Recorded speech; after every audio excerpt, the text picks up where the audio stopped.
l'hiver arrive pour que les travaux commencent.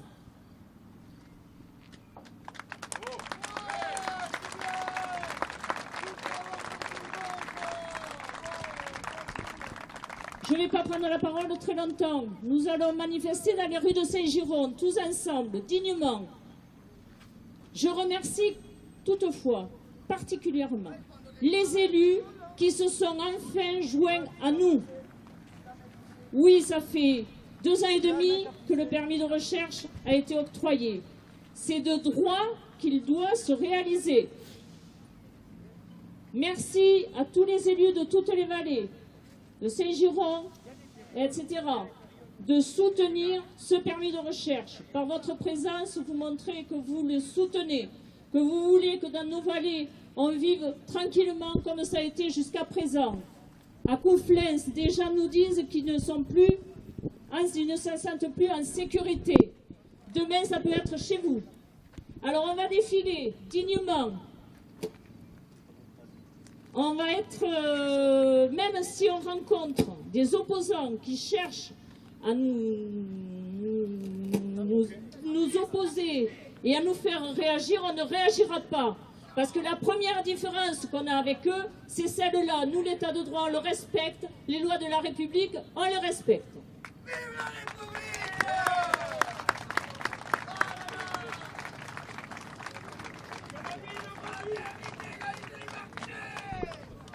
Bon, ici, je m'exprime au nom de la CGT, donc, qui est partie prenante depuis le début, sur le dossier de la mine de Salau, aux côtés de l'association PEMS, qui fait un travail formidable. En effet, pour la CGT, la mine de Salau, c'est la relocalisation d'une industrie et la défense de l'emploi local.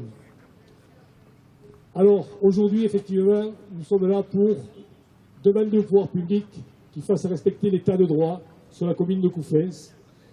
L'état de droit par rapport aux difficultés d'accès de la route qui est interdite par un arrêté municipal et par rapport aux exactions qui se posent. Nous demandons également, nous continuons de demander nos 2 préalables, c'est-à-dire la dépollution intérieure et extérieure du site. On connaît les pollueurs, c'est le BRGM et Paribas. Le BRGM, c'est l'État. Paribas, ce n'est pas une petite PME. Paribas, c'est des fonds d'investissement de près de 3 milliards d'euros.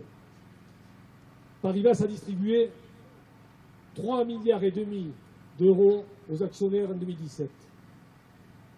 Il fait plus de 10 milliards d'euros de chiffre d'affaires et il a payé, rubis sur ongle, une amende aux USA de 6,6 milliards. Et Paribas, sur son site, se targue d'être une référence écologique. Et il nous a laissé tout le poison là-haut. Donc nous allons dire aussi au sous-préfet, il faut dépolluer intérieurement et extérieurement la mine et le faire faire par les véritables pollueurs qui sont partis en nous laissant ce poison. Et puis nous allons dire au sous-préfet aussi qu'il faut accélérer l'expertise géologique sur l'amiante, parce que, comme le disait Hélène, on ne peut pas attendre plus longtemps pour que le permis puisse commencer. Si la situation doit évoluer favorablement, je crois qu'il faut quand même qu'on réfléchisse un peu. Et à notre avis, il y a quand même quelques obstacles qui sont posés. De la part de l'État d'abord. L'État qui n'est plus un État stratégique, pourtant il a l'occasion de défendre l'indépendance nationale par rapport à un métal stratégique, et l'État qui laisse donc nos ressources minières aux mains des multinationales. Et puis un autre obstacle aussi, c'est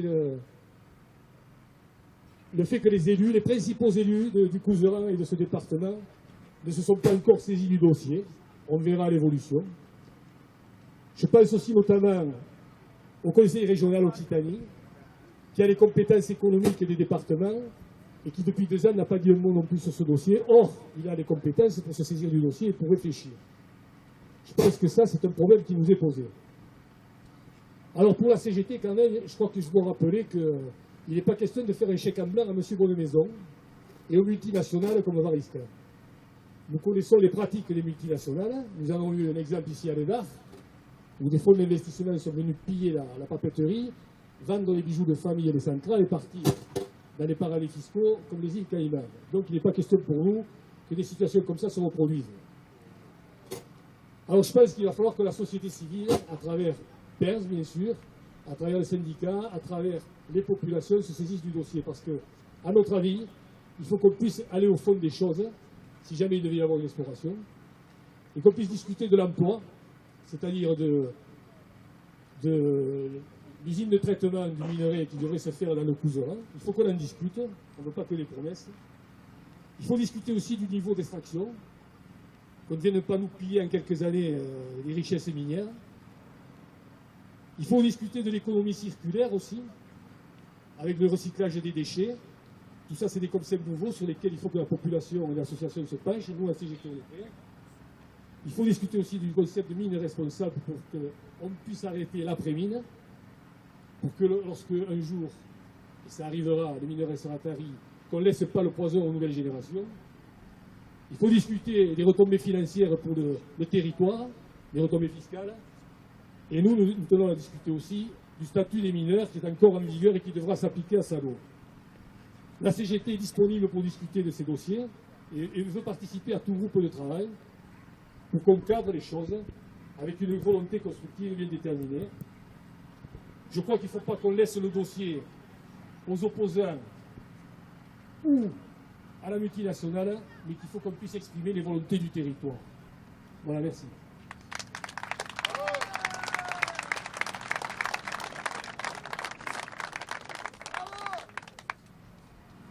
Amis, pourquoi nous sommes ici? Est-ce que c'est parce que nous manquons d'activité qu'on s'emmerde chez nous, qu'on est sur cette place? Sûrement pas. Qu'est-ce qui se passe depuis 2 ans et demi? Quand il y a eu le projet de recherche sur la mine de Salo, les opposants, les soi-disant associations écologiques, ont eu tous les recours légaux, et ils en sont servis, pour s'opposer à ce permis. Jusque-là, tout va bien. Quand le permis a été signé, normalement, le permis de recherche aurait dû commencer, et les travaux avec. Or, qu'est-ce qui se passe? Ces prétendus écologistes, et je vais dire pourquoi le prétendu, ne s'étaient jamais occupés jusqu'alors des merdes qu'il y avait visuelles autour de ce site. Qui sont ces écologistes qui ne demandent pas la dépollution du site? Qui c'est ces écologistes qui, on ne sait pas si c'est eux, mais en tout cas, après l'incendie criminel qu'il y a eu et d'autres exactions en amont, n'ont jamais dénoncé justement ces violences. Violences qui ont été faites avec brûlure de pneus, qui ont mis des feux au cuve à fioul. Si c'est pas de la pollution, ça c'est quoi? Alors c'est quoi les écologistes? Ils sont où les écologistes? C'est pas nous les écologistes ce soir? Bon, cela dit, ces soi-disant écologistes qui ont co-signé un tract, je ne vais pas signer le nom des associations, en disant que si on n'ouvrait pas la mine de Salo, les pollutions seraient contenues dans les cavernes, comme si le ruissellement des eaux n'entraînait pas les pollutions dans les rivières. Ça, c'est des écologistes. Vous entendez? Est-ce que vous entendez ces propos? Est-ce que vous les avez lus? C'est une honte. Ils se servent de propos nobles, de l'écologie noble, à des fins individuelles pour s'opposer à un projet. Parce que ces gens-là sont contre tout. Ou presque, pas contre le RSA. Hein.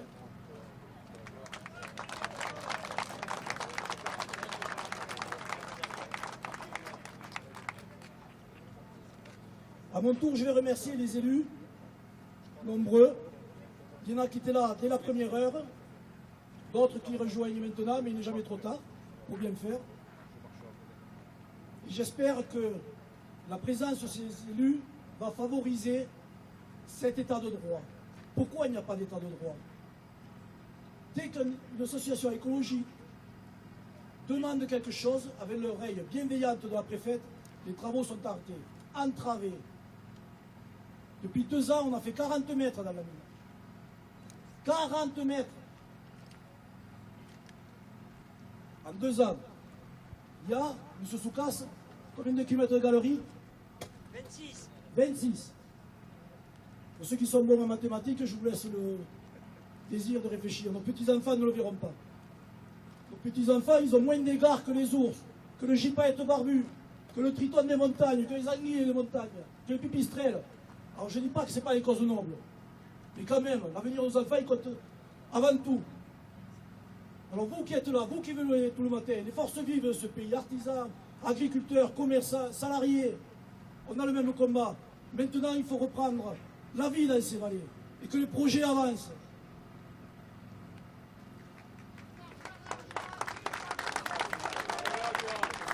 Je répète encore une fois, nous allons définir dans le calme. On ne doit pas tomber dans le jeu des provocations ou autres. Mais ne devenons pas non plus des quartiers ruraux, je m'entends. Dans les quartiers, les flics, ils n'y vont plus parce qu'ils laissent les vendeurs de drogue, les dealers, faire leur business. Ici, c'est les écolos qui font du business.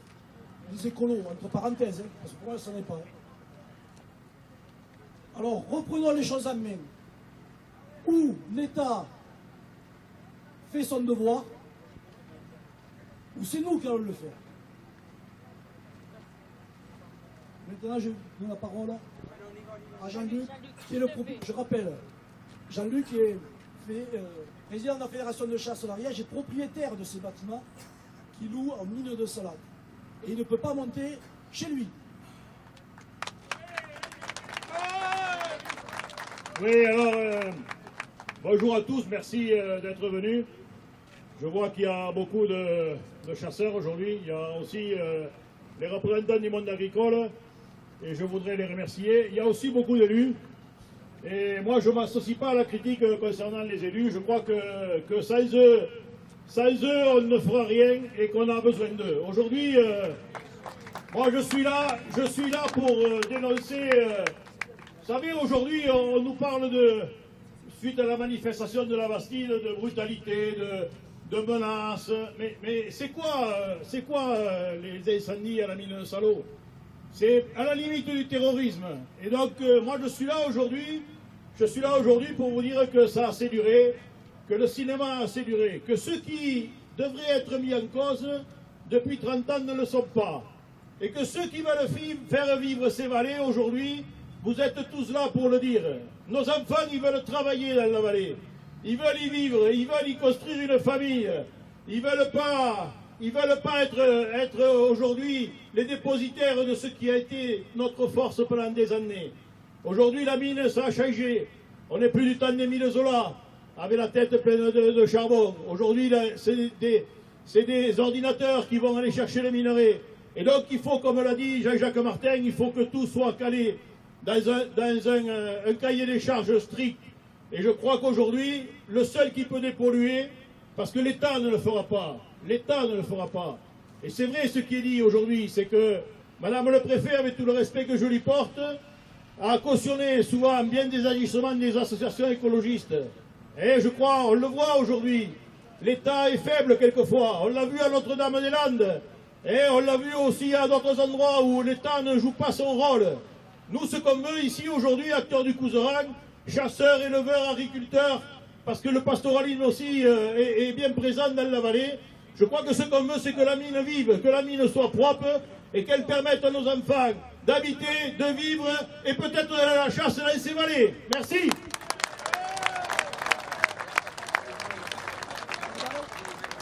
Bon, je crois qu'on va se préparer à démarrer. Alors, il y a le car régie qui va passer devant et nous allons remonter la rue Villefranche, prendre le pont Vieux, puis on ira jusqu'à la sous-préfecture où il y aura une délégation qui sera reçue. Bon défilé à tous et on ne répond pas aux provocations. Et rendez-vous aussi à la sous-préfecture parce que quand la délégation sera sortie, on vous fera un commentaire de ce qui a été dit.